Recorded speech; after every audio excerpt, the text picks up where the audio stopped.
Mga kaibigan, naitanong niyo na ba sa inyong mga sarili, bakit kahit ilang dekada na kayo nagsasama, ang mga sandali ng inyong pagkatalik ay tila may kulang pa rin? May isang katotohanan na bihirang mapansin. Karamihan sa atin, sa buong buhay natin, ay may maling pamamaraan pagdating sa intimasiya. Ang kwentong ibabahagi ko sa inyo ngayon ay hindi lamang tungkol sa tehnik.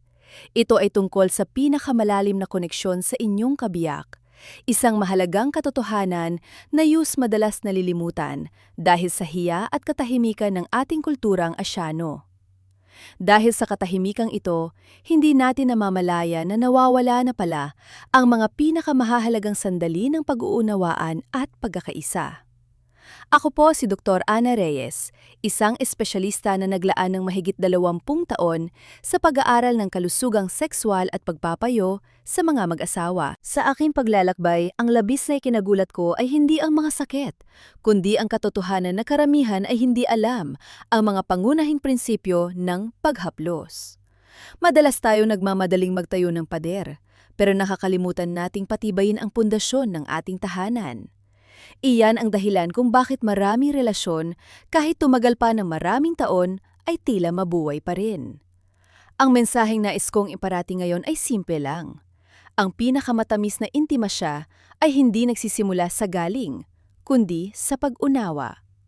Hindi ito tungkol sa kung saan hahawak para magkaroon ng reaksyon, kundi kung paano basahin ang wika ng katawan ng inyong asawa, ang mga pinong senyales na ipinaparating ng isang babae. Ito ang piraso ng puzzle na madalas hindi nakikita ng karamihan sa mga kalalakihan. Ngayon, inaanyayahan ko kayong i-relax ang inyong katawan, humanap ng tahimik na lugar at makinig ng mabuti. Dahil ang bawat detalye na sasabihin ko ay maari maging susi sa isang bagong yugto ng kaligayahan sa inyong pagsasama. Ang unang prinsipyo at ang pinakamahalaga na dapat nating isapuso ay ang tinatawag kong mula sa lawak patungo sa tuldok. Ano ang ibig sabihin nito? Maraming kalalakihan, kapag nasa pribadong sandali na, ay madalas nagmamadali o natataranta na pumunta sa finish line.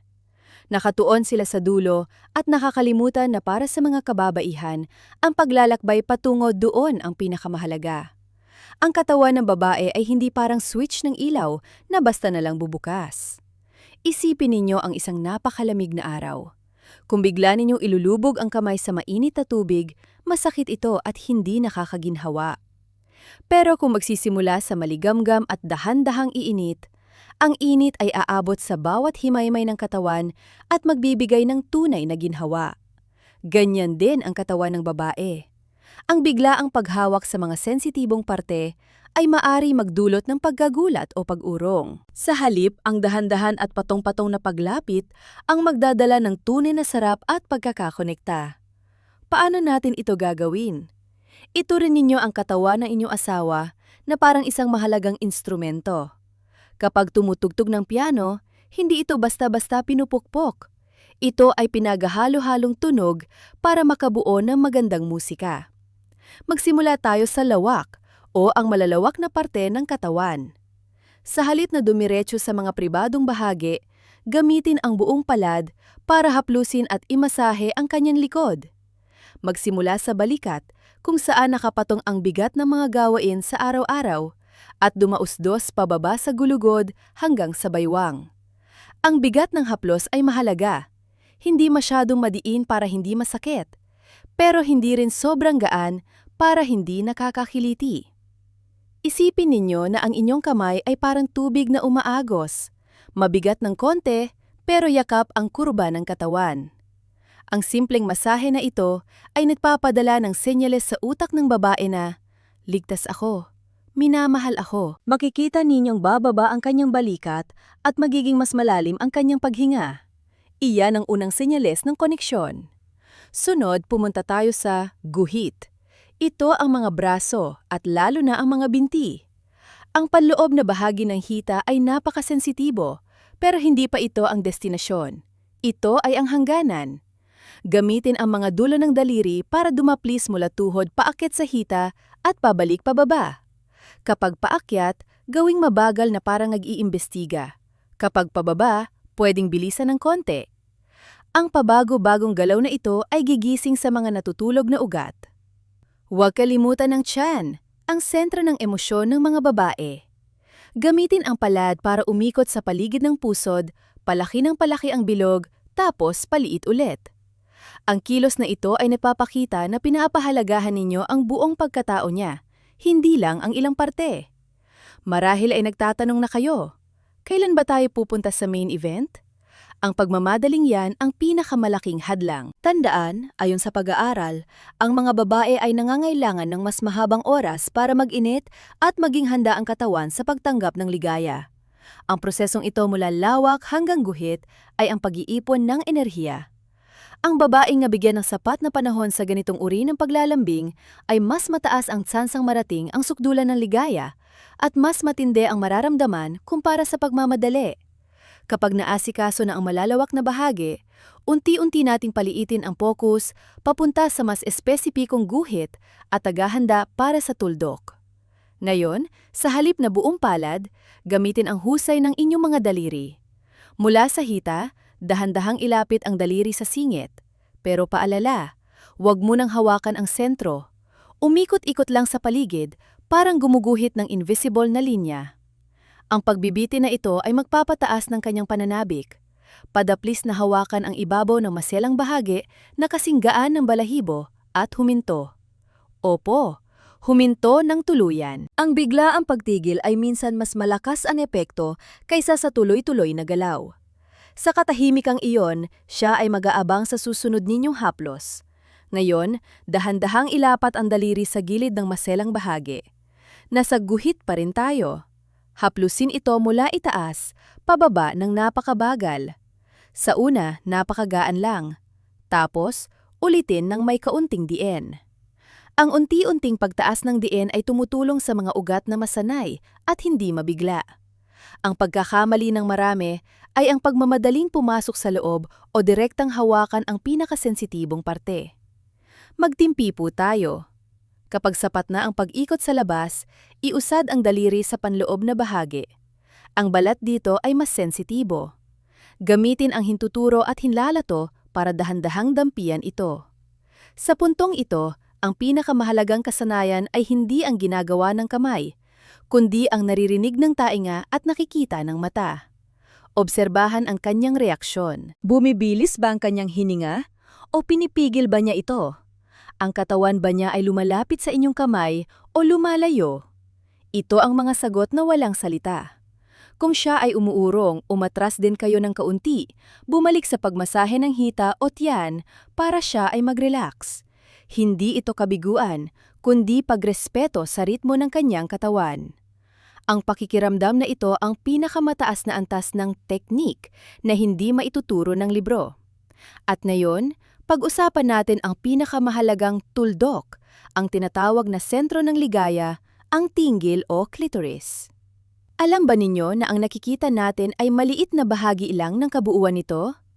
Ang istruktura nito ay malalim at komplikado sa loob ng katawan. At sa maliit na dulo nito, nagtitipon ang mahigit 8,000 nerve endings. Para madaling isipin, doble ito ng dami ng nerves sa buong ari ng lalaki. Dahil dito, ito ay napakasensitibo. Maraming lalaki dahil sa napanood sa pelikula o maling akala, ay madalas na madiin na kinukuskos o direktang hinahawakan ang parteng ito agad-agad. Para sa babae, para itong tinutukan ng napakalakas na ilaw sa mata, nakakasilaw, masakit, at nakakairita kaysa masarap. Ano ang tamang lapit ng isang maginoo? Huwag itong direktang atakihin sa simula. Hanapin ang lokasyon nito, sa tagpuan ng dalawang labi sa itaas. Pero sa halip na hawakan ang dulo, magsimula sa balat sa paligid nito. Ilagay ang daliri mga 1 sentimetro ang layo at gumawa ng maliliit na bilog sa paligid ng hiyas na ito. Umikot pa kanan tapos pakaliwa. Ang mga vibration na dumadaan sa balat ay sapat na para magpadaloy ng kuryente sa kanyang katawan. Pagkatapos, gamit ang hintuturo at palasingsingan, ilapat ng magaang sa magkabilang gilid dito, dahan-dahang idiin at bitawan ng may ritmo, parang minamasahe ito pero iniiwasang hawakan ang mismong dulo. Kapag ang katawan ng babae ay naglabas na ng natural na pampadulas, tanda ng kanyang kahandaan, Gamitin ang likidong iyon para padulasin ang inyong daliri. Sa oras na ito at dito lamang, pwede nyo nang dampian ang sentro. Pero tandaan, ang diin ay dapat napakagaan, parang humahaplos lang. Pwedeng pabilog o pakaliwat kanan, iwasan ang tuyong pagkuskos. Bawat babae ay natatangi. May gusto ng pabilog, may gusto ng paakyat pababa. Walang iisang formula para sa lahat, kundi ang pagtuklas at pag-unawa sa inyong sariling asawa. Naalala ko ang kwento ni na Ramon at Teresa, mag-asawa ng 15 taon. Lumapit sila sa akin dahil nanlamig na ang kanilang pagsasama. Si Ramon, akala niya ay magaling siya dahil sa experience, pero pakiramdam ni Teresa ay para siyang makinang pinapagana. Nung nagkwento si Teresa, nalaman kong ang problema ay ang hindi pagtutugma ng kanilang paraan. Sabi niya, lagi siya nagmamadali, parang nakikipagkarera. Hindi pa ako handa, tapos na. O kaya naman ginagawa niya yung mga galaw na akala niya magaling, pero nasasaktan lang ako. Pinayuhan ko si Ramon na kalimutan muna ang lahat ng alam niyang teknik at magsimula sa simula. Aralin kung paano imasahe ang asawa. Itinuro ko ang prinsipyong mula sa lawak patungo sa tuldok. At ang pinakamahalaga, sinabihan ko siyang tanungin si Teresa. Kumusta ang pakiramdam mo? Masyado bang madiin?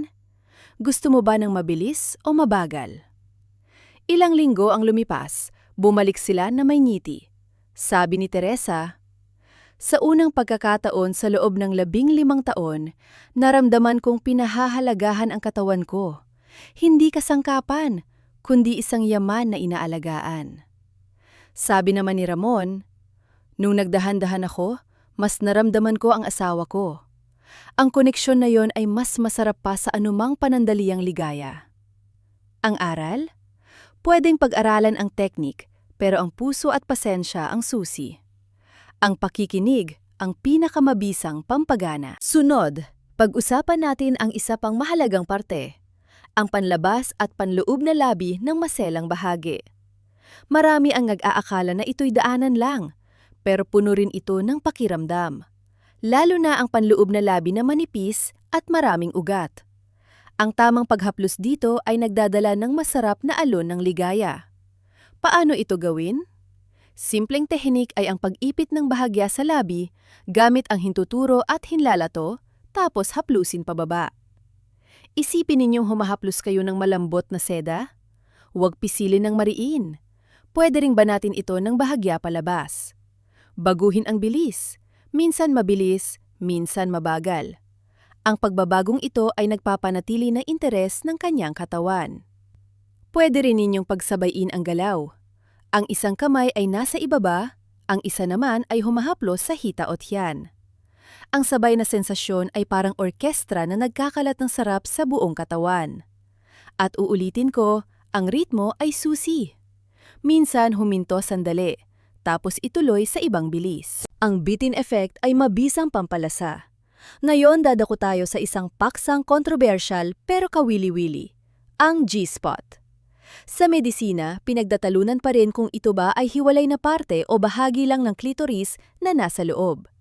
Pero anuman ang tawag dito, maraming babae ang nakakaramdam ng matinding sarap kapag ito ay nahaplos. Sinasabing nasa bandang harap ito ng dingding ng maselang bahagi, mga 2 hanggang 3 sentimetro mula sa bukana. Kapag kinapa, medyo magaspang ito kumpara sa makinis na paligid, parang balat ng orange. Pero gusto kong idiin, hindi lahat ng babae ay sensitibo sa G-spot. Sa iba, masarap ito. Sa iba, wala lang. O kaya naman ay nakakaramdam ng parang iihi. Kaya huwag gawing pressure ang paghahanap dito. Para subukan, ipasok ang daliri at ikurba ito na parang sumisenyas ng halika rito o come here. Gamitin ang malambot na parte ng daliri para idiin at imasahe ang dingding na iyon. Kung positibo ang reaksyon niya, ituloy ang ritmo. Marami ang nagsasabing ang kombinasyon ng pag-stimulate sa G-spot at pagmasahe sa klitoris sa labas ay nagbibigay ng matinding ligaya. Pero muli, obserbahan siya. Kung siya ay napangiwi, tumigil at lumipat sa ibang parte. Mas mahalaga ang kanyang ginhawa kaysa sa paghahanap ng magic button. May pasyente akong si Mario. Dahil sa kakabasa sa internet, pilit hinahanap ang G-spot ng misis niya. Ayaw naman pala ng misis niya noon. Naging stress lang ang nangyari imbis na enjoy. Nung binitawan niya ang pressure at bumalik sa simpleng lambingan, doon lang bumalik ang saya. Isang napaka-Pinuwing teknik din ay ang paggamit ng labi at dila o oral sex. Ito ay nagbibigay ng mataas na antas ng ligaya dahil ang dila ay malambot at kayang gumawa ng mga galaw na hindi kaya ng daliri. Ang init ng hininga ay nakakadagdag din sa sarap.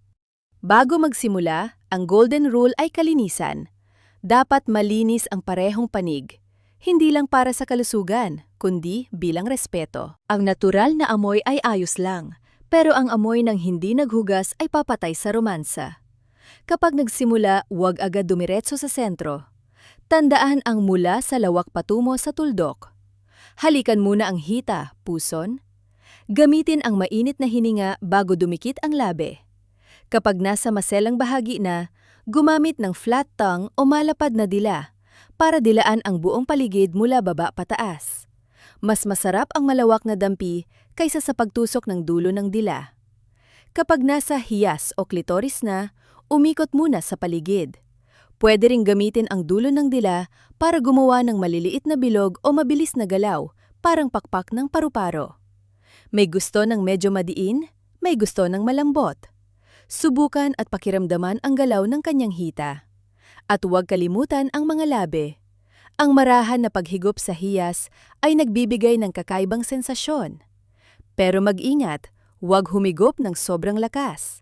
Isipin ninyong kumakain kayo ng napakalambot na prutas na ayaw ninyong madurog. Isang sikreto dito, consistency o pagiging pare-pareho. Kapag naramdaman ninyong malapit na siya sa sugdulan, bumibilis ang hininga, tumitigas ang katawan. Huwag baguhin ang ginagawa ninyo. Maraming lalaki ang nagkakamali na kapag malapit na ang babae, biglang bibilisan o lalakasan ang galaw. Mali po iyon. Nakakaputol ito ng momentum. Ituloy lang ang ritmo at diin hanggang sa tuluyan siyang bumigay sa ligaya. Ang inyong pagiging matatag sa ritmo ang kanyang kailangan. Higit sa lahat, ang inyong attitude ang mahalaga. Huwag itong gawin na parang obligasyon lang. Nararamdaman ng babae kung napipilitan kayo. Gawin ito ng may pagnanasa, na parang ito ang pinakamasarap na bagay sa mundo. Iparating sa kanya na gustong-gusto nyo ang bawat bahagi niya. Kapag naramdaman ng babae na siya ay ninanais at nirerespeto, mawawala ang kanyang hiya at lubos na magpaparaya. Pakahuli, pero pinakamahalaga, komunikasyon. Walang saysay ang lahat ng teknik kung hindi kayo nag-uusap ng tapat. Sa kultura natin, nakakahiya pa ring pag-usapan ang sex. Pero ang katahimikan ang kalaban ng sarap. Hindi kailangan ng bastos na salita, kailangan lang ng gabay. Gusto mo ba ito? Masakit ba? Ano ang gusto mong gawin ko? Ang mga simpleng tanong na ito ay tulay sa masarap na pagsasama. Kung mahirap magsalita, gamitin ang galaw. Hikayatin siyang hawakan ang kamay ninyo para igiya kayo. Kung idiniin niya ang kamay nyo, gusto niya ng mas madiin. Kung inalis niya ng bahagya, gusto niya ng mas magaan. Pakinggan ang kanyang ungol at hininga. Iba ang ungol ng sarap sa ungol ng sakit. Maging mapagmasid. Ang komunikasyon ay ginagawa rin sa labas ng kwarto. Habang nagkakape o naglalakad, kamustahin ang isa't isa. Masaya ka ba sa ating pagtatalik? May gusto ka bang subukan? Ang pagiging bukas at hindi mapanghusga ay lumilika ng ligtas na pakiramdam.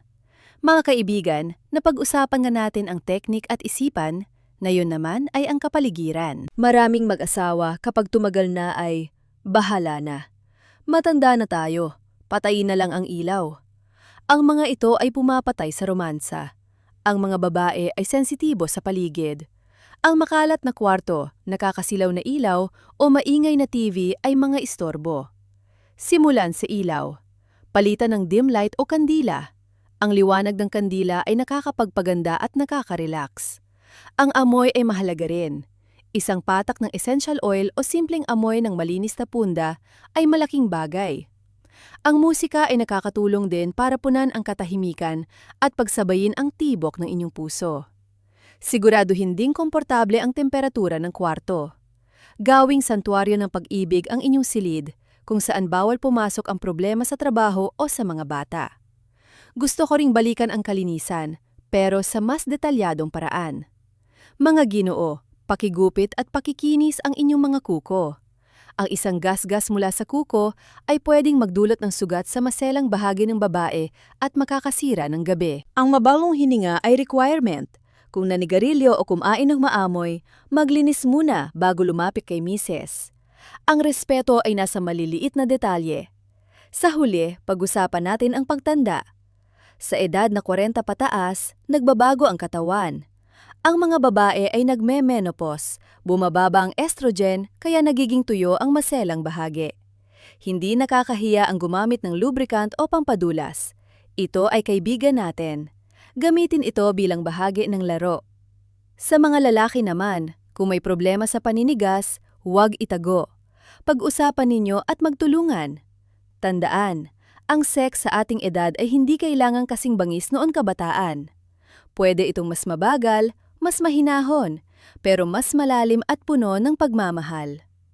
Mga kaibigan, ang pagbabalik ng init sa inyong pagsasama ay hindi karera, kundi isang mahabang lakaran na magkahawak kamay. Huwag ma-pressure na maging perpekto agad. Magsimula sa mga simpleng haplos, sa pakikinig, at sa pagnanais na paligayahin ang isa't isa. Tandaan ang mula sa lawak patungo sa tuldok, ang pasensya at ang pagmamahal. Naniniwala ako na kung isasabuhay ninyo ang mga ibinahagi ko ng may paggalang, ang apoy ng pag-ibig sa inyong tahanan ay hindi mamamatay, kundi magiging mas mainit at pangmatagalan. Sana isubukan ninyong ilapat ang mga ito ngayong gabi. Isang haplos, isang tingin, isang tanong. Diyan nagsisimula ang lahat. Maraming salamat sa inyong pakikinig.